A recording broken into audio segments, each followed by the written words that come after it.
Well, here we go for another one. I know I did a video where it had returned to tradition in the title, so I changed it to Is it possible to go back to a primitive society? Simple answer is no, because I think we've all been sold these basic amenities, whether it's electricity and everything that comes with it, including television, air conditioning, etc., and everything that connects with that. Same thing with the internal combustion engine. Yeah, they are trying to make alternatives such as hydrogen fueled cars or electric cars. Technology isn't there. Wind power and solar panels. To me, solar power is not really efficient. Now, I know people are saying, well, that's not primitive society. I'm saying the alternatives for what we have now, such as gas power, such as gas or, you know, fossil fuels and whatnot.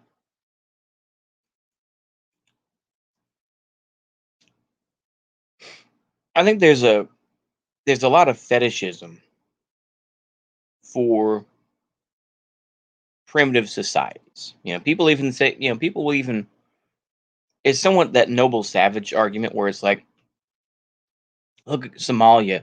They still have people that have carts that they're riding, that they drag along roads. And then of course you see big passenger vans and stuff like that passing by as well. So it's like, what are you talking about? You know what I mean? Now I know this comes off as somewhat lib. And I thought in my head very carefully about this so I didn't come off as completely Reddit or completely lib. Um, you know, you shouldn't fetishize other cultures. It's very easy to get sucked into that sort of, oh my gosh, look at what we've done to the planet sort of thing. Yeah, absolutely. Absolutely. Climate change is real. But to simply fetishize and say, well, three quarters of the remember I saw this boomer today on Twitter saying like three quarters of the world needs to come over here and beat us up basically and, you know, kick us into the bum, but they aren't able to. And just such fetishism. And then you see him in a video. And he's got two donkeys, lives out somewhere, you know, in rural countryside somewhere, who knows where. And you'll notice, of course, the straps, they aren't made of like, rope or anything else like that. They're made of like, fibers produced from oil. So it's like, bruh, you're just as much a part of the problem as anybody else is. And like I say, you can blame Westerners for most of the carbon. Fine. I'll give into it. I'll wave the white flag on that. But it's like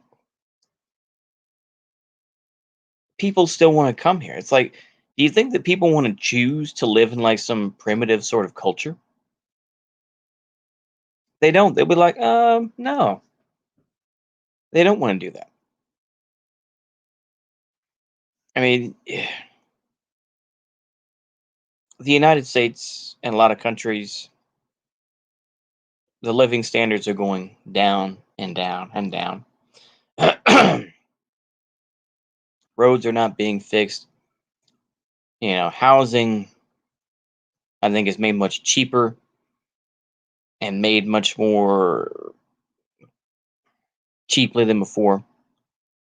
You know, and I think these are very serious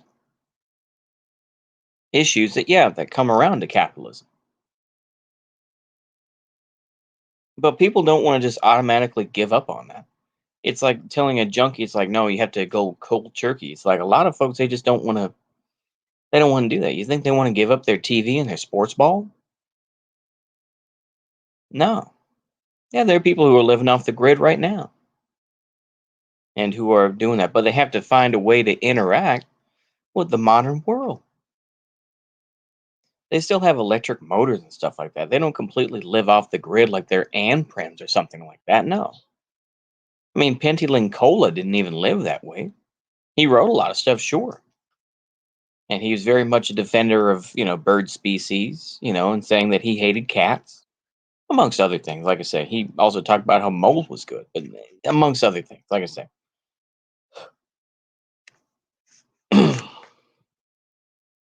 But, it's